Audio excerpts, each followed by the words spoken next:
I'm Steve Palacini, and I'm a licensed regulated Canadian immigration consultant. This video here is going to show you how to submit your profile as an international experience class candidate.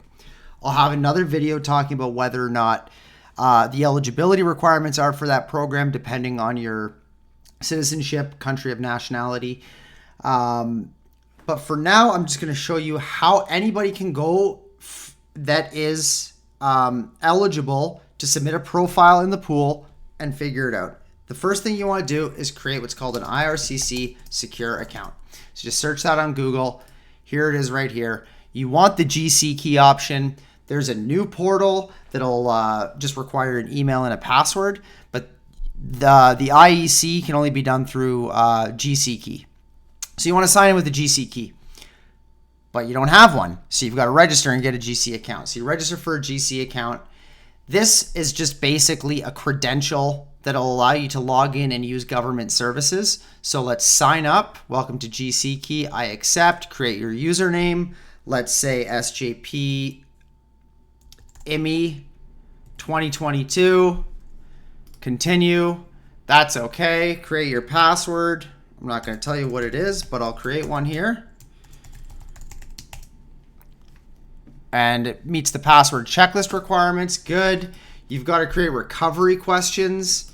For the purpose of this video, I'm just going to use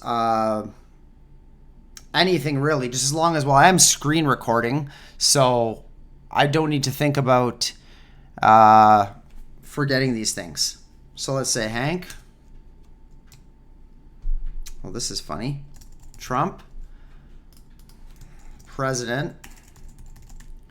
My memorable date, let's do today because I'm doing this video for my buddy Jonah, and I want to show him how to do a IEC class application or submit an expression of interest in the pool.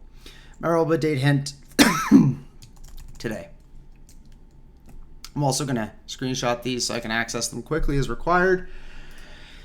You can choose an email with your GC key, or you can just skip it for now, which I will, because I've created so many GC keys.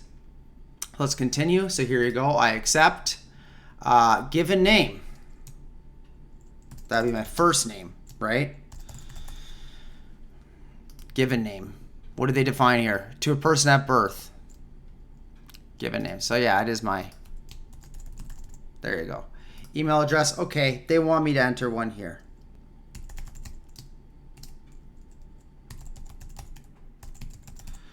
And preferred language of communication, English. Security question 1. Test 1. Vancouver. Test 2. Victoria. Test 3. Kelowna. Test 4. Creston. Now, obviously, you would choose reasonable security questions that you're going to be able to remember. Okay. Question must contain at least 10 characters. Yeah, I know. This has happened to me before. So now we go just... In a real life scenario, you're going to want to put in actual questions. Okay? So here you go. Boom. We're in here. Apply to come to Canada. What are we going to apply for? Boom. Express International Experience Class, IEC. Because you don't have a personal reference code. So now it's going to go through the eligibility selection. Let's do it as if me, Stephen Palacini, was born in Japan. Okay? And let's say I'm just about to turn 31. And I know that Canada's agreement with Japan can only be up to the age of 30, whereas most other countries in the IEC class, it's up to 35. That's inclusive. So you can do it if you're 30 right now, even if you're, turning 31. So let's do Japan. Current territory of country of residence. That would be where you're living right now. Okay, so let's do it for somebody who's Japanese, who's visiting Canada, or potentially working in Canada or studying in Canada, whatever. Maybe they want to change their status. but we're doing it applying from Canada in this case. What's your date of birth? Let's say 92, because I want to do it just on the cusp of being 30. See if it'll allow me to be eligible. Do you have a letter of providing? No, you don't have a letter from any of these ROs, referring organizations. Your country or territory of permanent residence. Well, I have a Japanese passport. I live in Japan. Do you plan to take a work placement or internship as part of your studies? No, you're not going to do an internship. You just want to come here to work, working holiday. Do you have a signed letter of offer, contract of employment, internship agreement from an employer in Canada? You may not. If not, then you click no. If yes, you should put yes. Always answer truthfully. But let's do it as somebody who has no job offer right now and they're just visiting. And let's say they're not registered at college or university, so they're not studying. You may be eligible to come to Canada under International Experience Canada. Wonderful. Let's modify my answers. What would happen if I said I did have an employment agreement? That would be how it was here. Okay, modify my answers.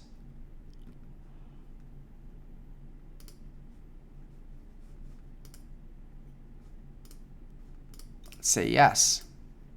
You have a signed contract, like people want you to work, so you want the IEC. You're eligible. So you're eligible if you have an offer or not. So you don't need a job offer for a working holiday. And the way this worked, you can do it from in Canada, obviously. So continue. What does it look like to submit in the pool? Is it like submitting an express entry profile? How complex is it? So here's the e-service. Already the work and education details are complete. Let's complete this. Okay. Palacini, Stephen Joseph. Go next. Personal description. Territory or country of birth. Let's say I was born in Japan. And I was born in Osaka. That's a place I really want to go. Marital status. I'm never married, single. I'm making it easy so I don't have to put in my partner's details. Let's go KX 2022, 2022. And they're going to make me re-enter this here. Issue date 2016, March 1st. Expiry date, make it a 10-year. 2016 to 2026 to, February. It might be a leap year. Let me do this. It doesn't really matter because I'm just doing this for demonstration purposes. This is already validated. I've filled in all this information. That's good to go. All right. So now, waiting for the IRCC portal to load.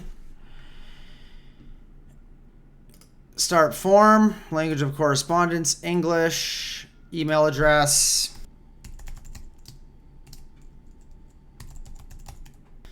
Let's see what else we got.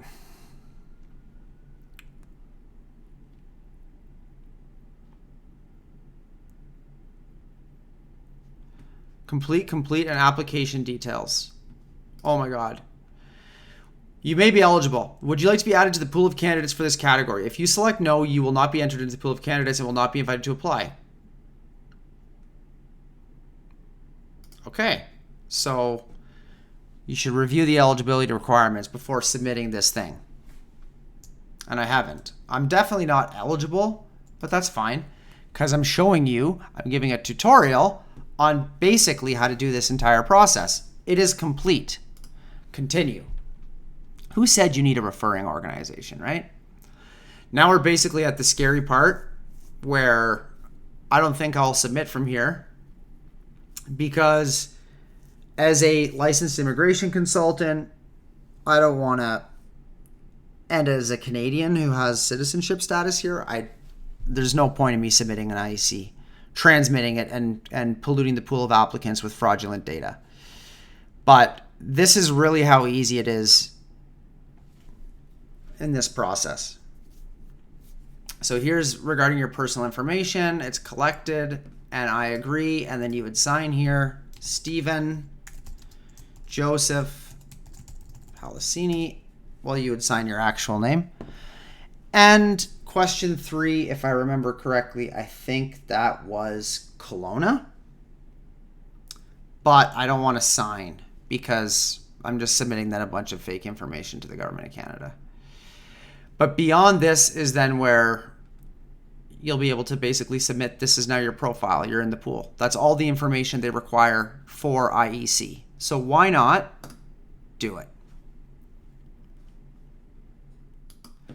And yes, I can exit, but look, I'm in here. Stephen Palacini's account, International Experience Canada. I can continue the profile here. There. I just need to get back to the signing service.